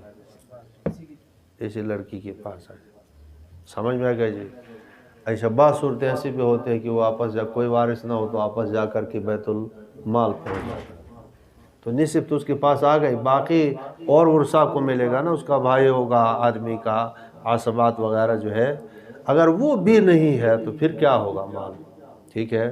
کبھی لوٹ کر اسی اصل وارث کے پاس دوبارہ مال آتا ہے، یاد رکھو، لیکن جہت الگ ہوتی، پہلے ذوی الفروض ہونے کی حیثیت سے ہوگا، اور پھر جو ہے عصبہ ہونے کی وجہ سے، عصبہ بالغیر اور بالعین، اور بڑی تفصیل ہے۔ وَلِأَبْوَيْهِ، یہ بات اولاد کا معاملہ ختم ہو گیا، ایک صورت ختم ہو گیا، اولاد کی وراثت ختم ہو گئی۔ آدمی مر گیا ہے اور ماں باپ رہ گئے، دیکھ اصول اور فروع ہے نا، پہلے تقسیم فروع میں لے لیا، فروع پہلے لیا ہے، اور پھر جو ہے اصول کے پاس آ گیا، ٹھیک ہے، قرآن کی ترتیب پہلے کیا لے لیا بتاؤ؟ فرو، اولاد کا زیادہ حق ہوتا ہے، ٹھیک ہے۔ اور فروع اور اصول میں باپ کا حصہ زیادہ مقرر ہوا ہے یا بیٹوں کا زیادہ ہوا ہے؟ بتاؤ یہاں پر اولاد کے زیادہ ہو گیا نا۔ کبھی لڑکی جو ہے زیادہ لڑکیاں ہو جائے تو وہ 2 ثلث لے رہی ہے اور باپ تو 2 ثلث نہیں لے رہا ہے نا، ٹھیک ہے جی۔ تو بیٹوں کے لیے اولاد کا حصہ زیادہ آ رہا ہے، اولاد کا حصہ پہلے بھی ذکر ہو گیا، فی اولادکم۔ جواب یہ دیا گیا ہے کہ باپ چونکہ بوڑھا ہو چکا ہے، باپ کیا ہو چکا ہے بتاؤ، اور اس کے لیے اتنی مال کی اب ضرورت نہیں رہی، ٹھیک ہے جی۔ یہ سارے کے سارے شیخ الہند نے تشریح کیا ہے، جو تفسیر عثمانی ہے، کہ اولاد پہلے اس لیے ذکر کیا ہے کہ ابھی بچے ہیں نا، ان کو زیادہ ضرورت ہے زندگی گزارنے کی، ان کا حصہ جو ہے زیادہ رکھا اور پہلے ذکر کیا۔ اور باپ چونکہ بڑا معمر ہے، اور صرف اس پر اکتفا نہیں ہے، اور بھی تو ہوں گے نا۔ اور دوسری ہے کہ ابھی کافی عمر گزر چکا ہے، اس کے لیے حصہ کم چاہے، اس لحاظ سے جو ہے اللہ سبحانہ و اعظم شان و اللہ کی کلام میں جو ہے یہ اثر آ رہا ہے۔ اچھا، تو لِأَبَوَيْهِ لِكُلِّ وَاحِدٍ مِّنْهُمَا السُّدُسُ ہے، ٹھیک ہے جی۔ پہلی صورت ہے یہ، آدمی مر گیا، ماں باپ کے لیے جو ہے ہر ایک بار کے لیے سدس ہے، مما ترک جو میت نے چھوڑا ہے، لیکن کب؟ ان کان لہو ولد ہے، نہیں سمجھ میں آئے؟ ولد ہے، میت کا ولد بھی موجود ہے، ٹھیک ہے۔ اب ماں باپ کے لیے حصہ کیا ملے گا بتاؤ جی؟ سدس ملے گا۔ 6,000 روپے چھوڑ کر کے آدمی مر گیا ہے، تو اب والدہ کو کتنا ملے گا؟ اولاد بھی ہے، مطلب اس کا کہ اولاد بھی ہے آدمی کی، تو باپ کو کتنا حصہ ملے گا؟ سدس حصہ ملے گا، اور والدہ کے لیے بھی برابر 1,000 روپے ملے گا۔ ایک صورت ہے فَإِن لَمْ يَكُنْ لَهُ وَلَدٌ، آدمی مر گیا ہے اور کوئی اولاد نہیں ہے، نہیں سمجھ میں آیا؟ صرف ماں باپ وارثہ ابواہ، اب تقسیم کیا ہوگی ان دونوں میں، میاں بیوی میں؟ فَلِأُمِّهِ ثُلُث ہے، اور باقی باپ کا حصہ ذکر نہیں کیا ہے۔ السکوت فی معرض البیان، بیان اس کو کہتے ہیں، السکوت فی معرض البیان، بیان ہے، ٹھیک ہے جی۔ تو ایک حصہ ذکر کر لیا، باقی سکوت کر لیا، یہ اصول بھی آپ لگا سکتے ہیں کہ معرض البیان، یا ہے کہ اور کوئی شریک ہی نہیں ہے تو ایک کا حصہ مقرر کر دیا، تو لازمی نتیجہ ہے کہ باقی حصہ جو ہے کس کا ہوگا جی؟ والدہ کے لیے ثلث ہے تو باقی والد صاحب کے لیے ثلثین ہوگا۔ یہ آدمی مر رہا ہے اور باپ رہ گیا، تو باپ اور والدہ کے لیے سدس مل رہا ہے، دوسری صورت میں ثلث اور ثلثین مل رہا ہے۔ اور فَإِنْ كَانَ لَهُ إِخْوَةٌ، فَإِنْ كَانَ لَهُ، آدمی مر گیا ہے اور اس کے لیے اخوہ ہے، اخوہ بھائی بہن ہے، بھائی بہن ہے، اصول نہیں ہے بھائی، آدمی کے اصول نہیں ہے نا، اصول کے ساتھ تو صورت اوپر گزر گئی ہے، اب اصول نہیں ہے، اس کے جو ہے بیٹیاں بھی نہیں ہے، بیٹا بھی نہیں ہے، لیکن آدمی کی بہن بھائی ہے اور والدین چھوڑ کر کے گیا ہے، اب ان کا حصہ کم ہوگا یا زیادہ ہوگا؟ اب دیکھو فَإِنْ كَانَ لَهُ إِخْوَةٌ، بہن بھائی ہے، فَلِأُمِّهِ سُدُسُ، والدہ کا حصہ تو سدس رہے گا، اور والد کا حصہ کیا ہوگا بتاؤ؟ یہ پڑھو نا، ابھی تمہیں کوئی، والدہ کے لیے تو سدس کا ہے اور والد صاحب کے لیے فَإِنْ كَانَ لَهُ إِخْوَةٌ فَلِأُمِّهِ السُّدُسُ ہے، ٹھیک ہے جی۔ اور باپ کا حصہ کتنا ہوگا؟ ہاں صحیح بات ہے جی، ہاں ہاں، باپ کا حصہ ہے یہاں پر، لیکن ثلث مع العصبہ ہے، بس اتنا آپ جو عبارت سطح آپ کو لگ گئی، باقی تفصیل ہے، اس میں کوئی آسان کام نہیں ہے۔ من بعد وصیت یوصی بها او دین، قلم کو حرکت دے دو، آدمی مر گیا، سراجی کہتا ہے کہ اس کے حق کے ساتھ 4 حقوق وابستہ ہوتے ہیں، میت کے حق کے ساتھ، مال کے ساتھ کتنے حق وابستہ ہوتے ہیں؟ نمبر 1 جو ہے، ایک لفظ بار بار آ رہا ہے اس لیے اس کو حل کر رہا ہوں۔ ایک نمبر، آدمی مر گیا تو سب سے پہلے تجہیز تکفین ہوگی، لا تقتیر ولا تبذیر، کفن دفن اسی مال سے ہوگا، ٹھیک ہے، تو اسی مال سے جا کر کے گورکھن کو بھی اجرت دی جائے گی اور زمین بھی خرید سکتا ہے، ٹھیک ہے، قبر کے لیے۔ آج کل تو یہ ہے، باقی اکثر جگہوں میں وقف ہوتا ہے قبرستان۔ تو بہرحال جو خرچہ وغیرہ ہے، نہ تقدیر ہوگا نہ تبذیر ہوگا، کوئی کمی کوتاہی اس میں کمی بھی نہ ہو، زیادہ ہو تو اسراف ہوگا۔ تو پہلا حق کیا وابستہ ہے بتاؤ؟ آدمی مر گیا ہے اور قرض کے لیے آدمی قرض خواہ آ گیا، میرا قرضہ ہے دے دو ورنہ میں، تو وہ قرض میں دیا جائے گا یا پہلے تجہیز تکفین ہوگی بتاؤ؟ پہلے تجہیز تکفین۔ ایک حق ادا ہو گیا جی، جتنا مال تجہیز تقسیم میں خرچ ہونے کے بعد بچ گیا ہے، اب قرض خواہ کہتے ہیں میرا قرضہ دو، اتنا پیسہ تھا، تو اب کس کا حق وابستہ ہوگا بتاؤ جی؟ تعلق ہوگا قرض دار کو دیا جائے گا۔ قرض کے بعد پھر آدمی نے وصیت کیا ہے، وصیت میں ایک یہ وصیت ہوتی ہے کہ فلاں نماز میں مجھ سے ترک ہو گیا، اس کا اتنا فدیہ ہے، روزے ترک ہو گئے، فدیہ کفارہ ہے وغیرہ، اور یہ بھی کہ جی آدمی یہ کہے کہ کچھ بھی نہیں ہے لیکن میں صرف ثواب کی نیت سے ثلث مال جو ہے میرا، باقی تو ورثہ ثلث سے زیادہ وصیت نہیں کر سکتا ہے نا، اللہ کی رضا کے لیے دے دو، فلاں جب کنواں بناؤ، مسجد بناؤ وغیرہ، تو یہ وصیت اس کی تیسرے درجے میں کیا ہوگی بتاؤ؟ نافذ ہوگی۔ یہ کام ختم ہو گیا، اس کے بعد کیا ہوگا جی؟ اس کے بعد کیا ہوگا؟ وراثت ہوگا، ٹھیک ہے۔ اس لیے اس حکم کو بار بار قرآن کریم ذکر کر رہا ہے، من بعد وصیت یوصی بہا، ٹھیک ہے، وصیت کے بعد یہ ہوگی، یہ تقسیم وراثت کب ہوگی جی؟ من بعد وصیت یوصی بہا، جو کیا گیا ہے، او دین، او دین، اب دین پہلے یا وصیت پہلے؟ ابھی جو تفصیل آپ کو بتائی ہے، وصیت پہلے یا دین پہلے؟ تو قرآن کریم تو وصیت پہلے ذکر کیا، کیا نقطہ ہے؟ شیخ الہند نے ذکر کیا ہے، یہ نقطہ ہے کہ وصیت، لوگ وصیت سمجھ کر کے عمل نہیں کریں گے، دین کا تو طالب ہے نا، وہ پکڑے گا کہ میرا قرض دو، اور وصیت والا جو ایسا ہے کہ بیچارہ، ٹھیک ہے، تو وصیت کی اہمیت کے لیے من بعد وصیت توصی بہا کہا گیا ہے، اور دین بعد میں اس لیے ذکر کیا ہے، واللہ عالم بحقیقت الحال ہے۔ من بعد وصیت، وصیت ادا کرنے کے بعد، او دین، یا دین ادا کرنے، تو ذکر وصیت کا تو ہو گیا، اور حالانکہ خارجی ترتیب میں کیا ہے جی؟ تو دین پہلے ہے، وصیت بعد، دین تو تجہیز تکفین کے بعد فوراً دین ادا ہو، تو من بعد دین نہ وصیت، نہیں سمجھ میں آئے؟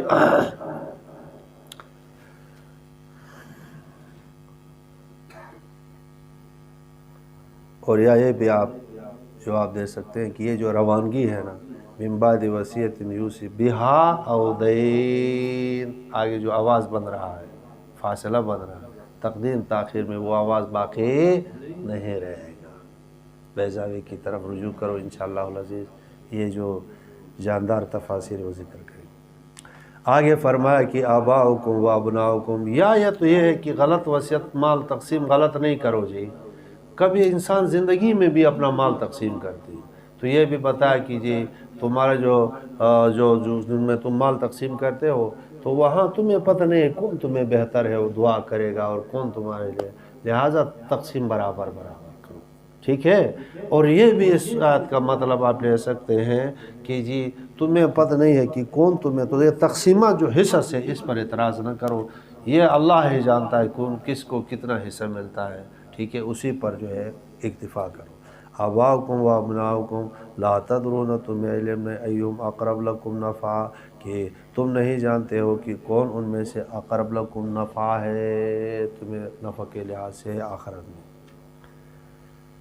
فرضا ذالک فریضۃ، یہ فریضۃ مفعول مطلق ہے، اس کا فعل محذوف ہے، مفعول مطلق اس کو کہتے ہیں کہ جو فعل کے بعد آ جائے، فعل کی جنس سے ہو، فرض اللہ فریضۃ، ٹھیک ہے جی، اچھا، فریضۃ من اللہ، اللہ نے فرض کیا ہے اپنی طرف سے، طے کیا ہے، ان میں کمی کوتاہی اجازت نہیں ہے۔ ان اللہ کان علیما، اسی کی علت ہے، اللہ جانتا ہے اس لیے تقسیم یہی کیا ہے، حکیماً، حکمت والا ہے کہ عورتوں کو کم دیا ہے، مردوں کو زیادہ کیوں دیا ہے، اس کی حکمت کون جانتا ہے؟ اللہ جانتا ہے۔ کتنے آ گئے ورثہ پتہ؟ اصول فروع آ گئے نا، اصول بھی آ گئے اور فروع بھی آ گئے، اور تیسری صورت کیا؟ ہاں، اصول فروع اب یہاں پر آ گئے، اب میاں بیوی کا مسئلہ ہو گیا،